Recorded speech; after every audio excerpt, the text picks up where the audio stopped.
All right. Hi. Welcome to day 2 or session 2. You might be watching these all in a row, which is great.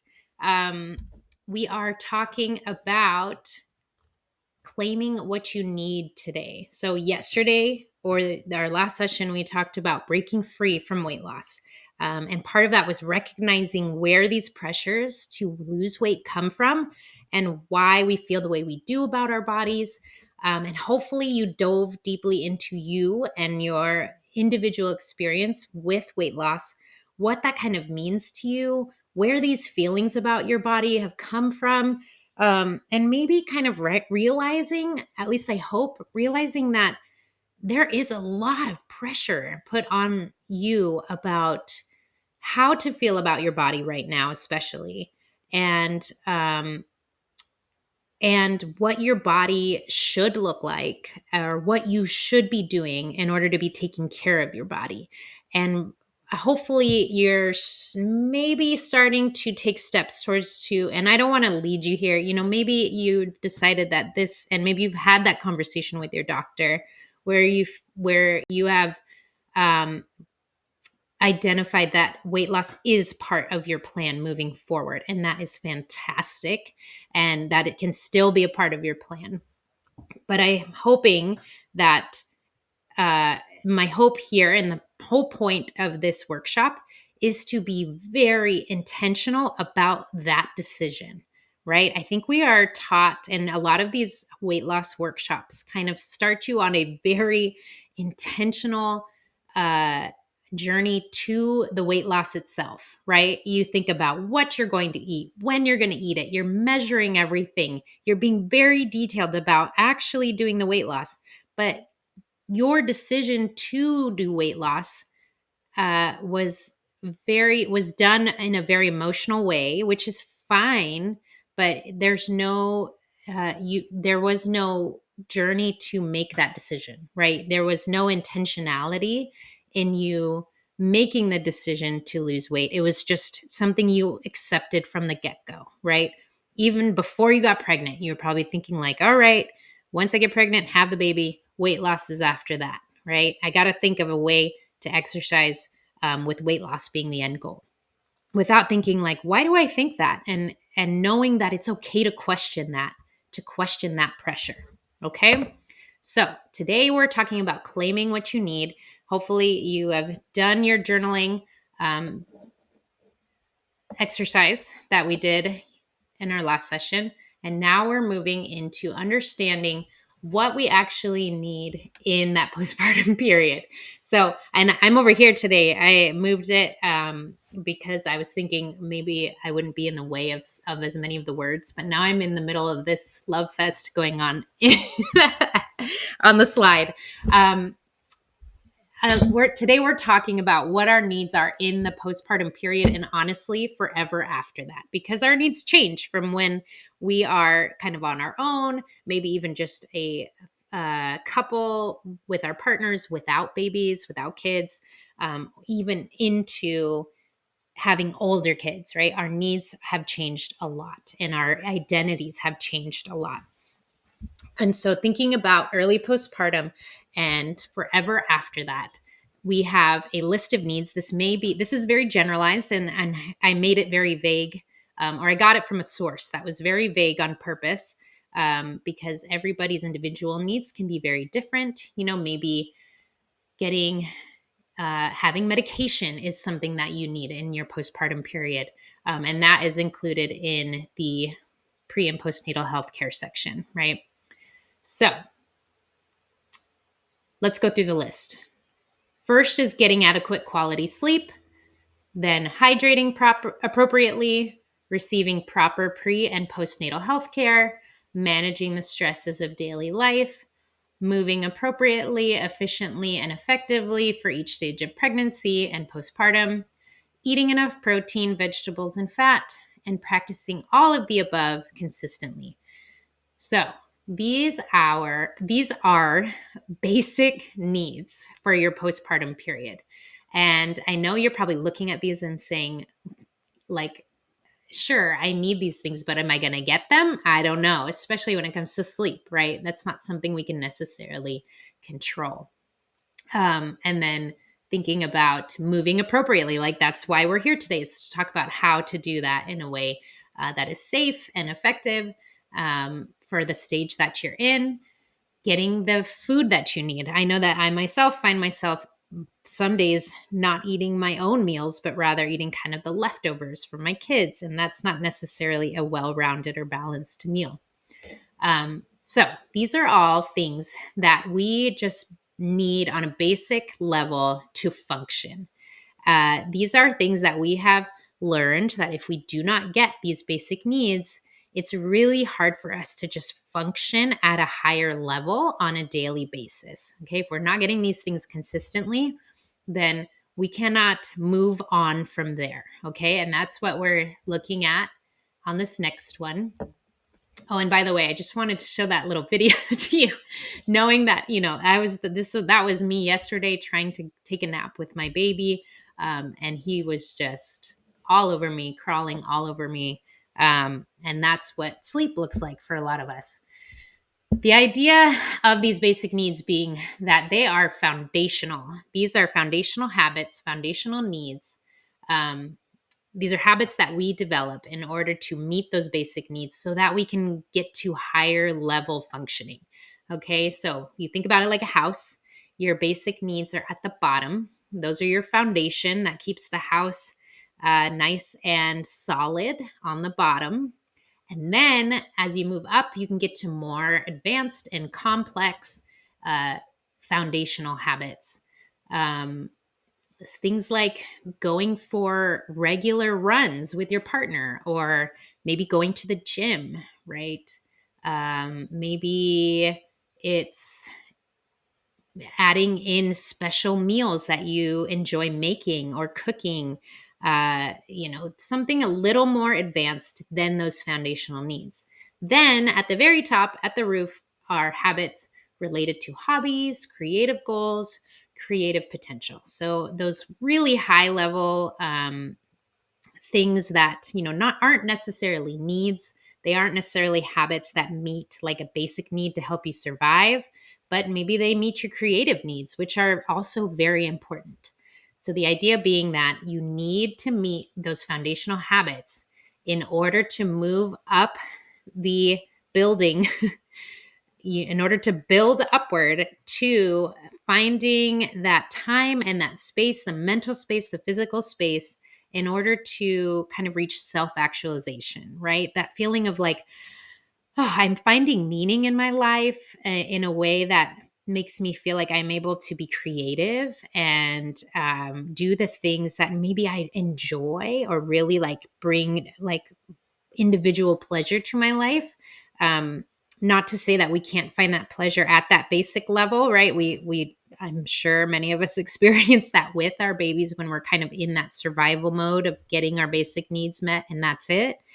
But those hobbies that are up at the top are things that we're able to do when we have that time and space, and when those basic needs aren't something that we're struggling to get at the very beginning. Okay, so the whole point of this is to help you understand that that big long list of things that are hard to get, right? We're going to go back there. Those things that are difficult for us to get, and the things that you're probably sitting there thinking like, okay, yeah, right. Like I'm not getting adequate quality sleep. I'm not hydrating properly. I'm not receiving, even this something that we don't have much control over.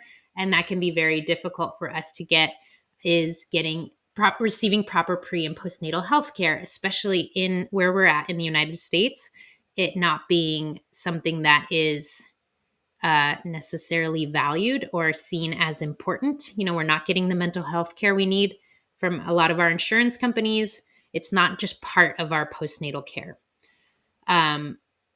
So understanding that it isn't necessarily something that's all in our hands either. A lot of these things are out of our control.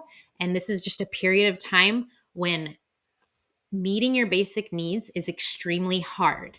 And if that's the case, it's going to be extremely hard for you to have more advanced foundational and more complex foundational habits, which usually includes the things you need to do in order to lose significant weight. Okay. So things like having a very strict diet plan, which I also don't fully recommend, but especially not in the postpartum period, right? We need to be eating balanced meals, and we're having a hard time even getting the time to eat. So thinking about restricting your food at that time, even more so if you're breastfeeding, is not where we need to be. And so many weight loss programs focus on these advanced complex habits that we just can't do right now in our period of time. And so I want you to, that being said, I want you to take a deep breath. If you feel like you've been super frustrated and like, I can't do this, if you're putting all that guilt on yourself, all that shame on yourself for not being able to achieve these things, I want you to take a deep breath right now. And I want you to listen to me, a fitness professional who is someone who's trained in this area, and tell you that this is not your fault. This isn't something that you need to be holding all that shame for and all that guilt for. Um, because this is very difficult. This is a very complicated time in your life, and a time where you are likely not getting the very basic things you need in order to feel like a human being a lot of the time, right? And consistency right now in our lives is not something that is easily attainable either, okay? And I think that is where a lot of the guilt is placed on us from other fitness and exercise sources, where it's like you have to be consistent, otherwise you're not going to get the results you want. And it's rarely part of the conversation that our lives are just not consistent right now, right? We don't often have a regular routine. Even with older kids, a lot of times we have periods of time where everyone in the house is sick, or we go on a family trip, or family comes and visits, and it just throws everyone's schedule out the door. And a lot of the times you are at the center of all of that routine and the scheduling, and your priorities get put on the bottom of the list, right? Your basic needs get placed on the bottom of the list. Recognizing that that is a truth and that is the reality of our lives right now is not something that is done very often. And so I'm here to say that that is the reality. That is our reality. And so finding the time to get to those complex habits is going to be hard, is very difficult, and is not necessarily realistic for where we are in our life, and that is normal to feel that way. Okay, so also, our bodies have gone through this really unique physical transformation in that perinatal period. So, in that period of time where you've gone through pregnancy, birth, and now you're in postpartum, all of that, you've gone through some major changes within your body. And so, you need movement that supports specific muscle groups and things that can help you to move in a way that is functional and in a way that is going to support you through your day to day life. That can include pelvic floor work, breathing, breath work, glute strength, deep abdominal strength, and mid back strengthening. Okay. So, those are all things that you can focus on in that perinatal period, from pregnancy to postpartum. And these are things that I think are not often emphasized in place of just weight loss, right? A lot of times when we think of when we think of exercise, the first thing on our list again is weight loss, when really we have many needs as women and as women in this period of life. And these things should be taking priority over the thought, because they're going to help us gain functionality and pain-free movement, and that is likely a higher priority than the weight loss itself, right? It is at least a step in that direction. Okay, all of those things, right? We need movement that supports that transformation, and so we need those muscle strengthening things, and we need movement that also keeps these things in mind. Exercises that are and movement that's realistic to your life, recognizing that you are struggling to have your basic needs met, recognizing sleep deprivation, right? Even just recognizing that you are sleep deprived and that your recovery time will be longer. There aren't many fitness programs that really focus on that and recognize that, like, oh, you're not going to be sleeping probably very well for the duration of your time exercising. And so, having exercises that support you through that sleep deprivation as opposed to break you down even more. You have limited time and space. It's not likely you're finding time to get to the gym every day or have a lot of equipment. And you need to find movement that is graceful and not leading you to guilt or shame with inconsistency, because that is just a reality of your life at the moment. Okay, so today you have a basic needs quiz in your workbook, and I want you to go in there, take the basic needs quiz, remembering that this isn't meant to replace medical advice. It's only kind of giving you a general reflection of your current bandwidth or lack thereof. I want you to consider your own medical history, the advice of your doctor, and never underestimate your intuition and knowing about your body and knowing whether or not you are able to do the things to move forward in your movement journey the way that it is suggesting.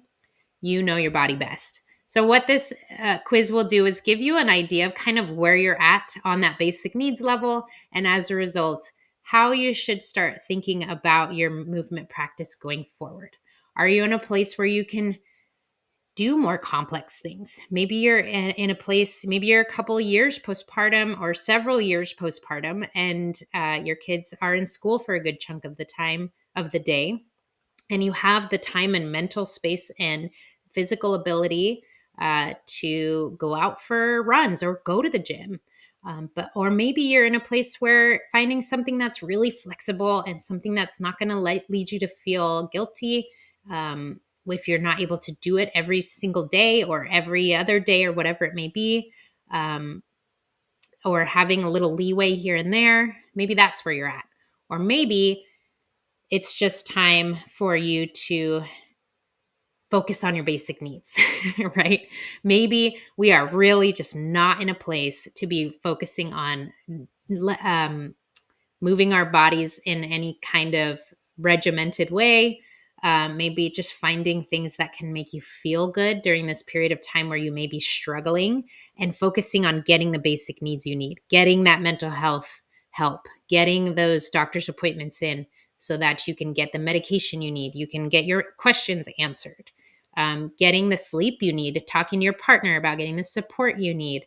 Maybe that's where you are right now. And so this test should help you kind of establish where you're at very generally, so that uh, you are approaching your movement journey, wherever that may lead you, from a very intentional place, and a place that is going to set you up for success in the future, knowing where you're at right now. It's not fair to you to expect yourself to go on some complicated diet, some complex movement journey when you're not even getting the sleep you need at night, right? You're sleeping 3 hours chunks of time or less, right, throughout the night, and you're not getting the support you need in order to just get a solid night's sleep in. It is not realistic for you to be thinking about doing anything complicated. Okay, so do that before your next session. It's a quick one today, and then you will go to your next session next. I'll see you there.